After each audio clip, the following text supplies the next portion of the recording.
Salut les amis, c'est Cryptoraf, nous sommes aujourd'hui le 1er mars et la map est intégralement dans le vert avec un Bitcoin qui prend près de 13% et qui est aux alentours de 49 000 $.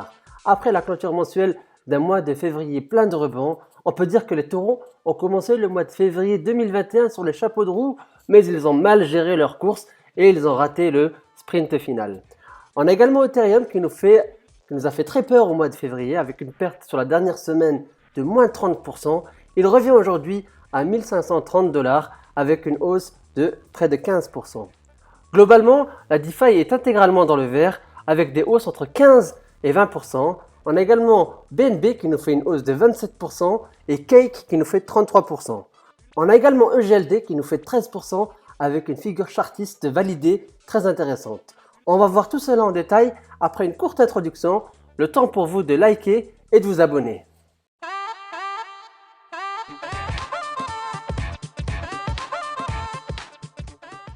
Commençons avec Ethereum en time frame mensuel. Pour rappel, cette nuit, nous avions la double clôture mensuelle et hebdomadaire. La clôture mensuelle s'est faite à 1425 $ et hier, nous avons assisté à une véritable bataille pour tenir l'important seuil des 1350-1400 $ qui correspond à son précédent ATH. Le mois de février a été un véritable ascenseur émotionnel avec un pic pour atteindre les 2000 $, puis une redescente rapide dans la dernière semaine avec une chute de 30%. Mais globalement, ça reste une bougie verte de près de 10% et c'est le plus important pour Ethereum. En hebdomadaire, il est vrai que la semaine passée était très difficile. Ethereum a chuté de près de 30%, impacté de plein fouet par la chute du Bitcoin.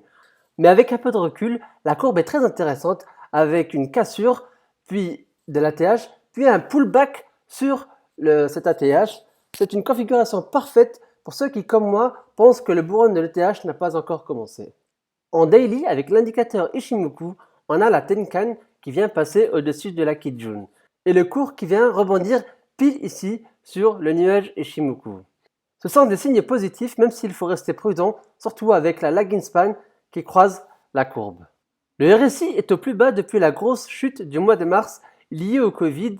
C'est un support solide que nous sommes venus taper maintenant à 3 reprises et ça semble être en train de rebondir, ce qui laisse présager un début du mois de mars dans le vert.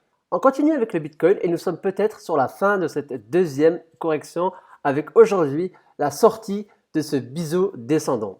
C'est exactement ce qui s'est passé au mois de janvier. Ici, lorsque nous sommes sortis, nous avons fait un léger pullback avant de repartir vers les 60 000 $. Donc on voit que ce genre de biseau est arrivé à 2 reprises et ça risque d'arriver encore à plusieurs reprises. Il ne faudra alors pas paniquer et pas vendre. Prenez toujours du recul, observez ce que font les baleines car ce sont elles qui font le marché. En liquidant les stop loss, on l'a vu en début de semaine, elles se sont littéralement gavées.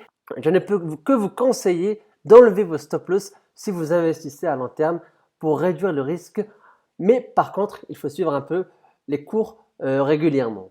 Lorsqu'on affiche le ruban, on voit que le ruban n'a pas été transpercé. Au contraire, il y a eu un rebond et aujourd'hui, on vient retrouver le haut du ruban. Le MACD qui commence légèrement à se retourner et ici à nous faire une bougie un peu moins rouge, signe d'un retournement éventuel. En H4, on voit bien la sortie du biseau et on voit bien également le retour au-dessus du ruban des moyennes mobiles. Attention cependant, il arrive parfois que le cours revienne faire un pullback sur le haut du biseau avant de repartir à la hausse. On a également un autre signe intéressant, c'est le MACD qui a croisé justement bullish à partir du moment où il y a eu le retournement de situation, c'est-à-dire la hausse qui nous a sorti de ce biseau. On continue avec EGLD en 4 heures. Regardez ce cas d'école parfait. En effet, on a ici oscillé dans ce biseau descendant. On est venu ici sortir du biseau, revenir faire un pullback ici. Et c'est ici que j'avais conseillé de se positionner. Et là, maintenant, on repart pour atteindre la target qui se situe aux alentours de 220 $. Il fallait quand même être prudent avant d'entrer ici, car le marché des altcoins est très dirigé par le Bitcoin. Donc, comme le Bitcoin est reparti à la hausse, bien sûr, ça nous a facilité dans notre projection. En daily, on voit également que la configuration du MACD pour EGLD est sur le point de recroiser bullish. La configuration de EGLD est très encourageante pour les prochains jours. On continue avec Link qui forme en H4 un triangle descendant, mais il semblerait que la figure a été invalidée avec une cassure vers le haut. Link suit de très près Ethereum, et si on affiche le ruban des moyennes mobiles, on voit qu'on est en train de traverser à nouveau ce ruban et qu'on se dirige vers la résistance des 28 $. Ça va être une résistance difficile à traverser car à plusieurs reprises par le passé, on l'a cogné. Donc je pense que ça risque de bloquer un petit peu aux alentours des 28 $. On continue avec les news.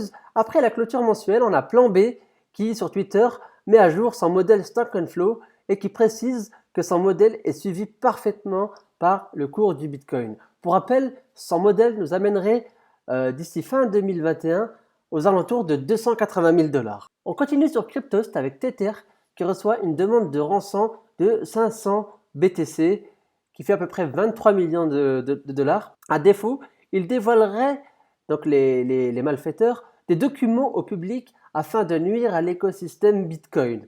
Tether a bien répondu en disant qu'il ne payerait pas cette rançon. Donc je pense que c'est une affaire à suivre car si effectivement il y a des choses à dévoiler, ça pourrait peut-être avoir un impact sur le Bitcoin. On continue avec Google. Google qui complète son service Google Finance en ajoutant une rubrique crypto. Le géant du web affiche ainsi les prix des cryptos comme Bitcoin, Ethereum ou encore Litecoin. Pour moi, c'est un pas de plus vers une adoption de masse des cryptos. Voilà les amis, donc je conclue avec ma page Twitter sur laquelle j'ai lancé un jeu concours avec 3 ledgers à gagner. Pour cela, donc, il faut s'abonner à YouTube et à Twitter et taguer les amis dans un retweet. Donc 3 ledgers à gagner. Donc le tirage au sort aura lieu dès que nous aurons atteint les 1000 followers sur Twitter. Donc nous sommes actuellement à 400. Je vous laisse alors faire tourner ce jeu concours parmi vos amis. Voilà, c'est tout pour aujourd'hui les amis. Donc je vous dis à la prochaine. Ciao ciao ciao.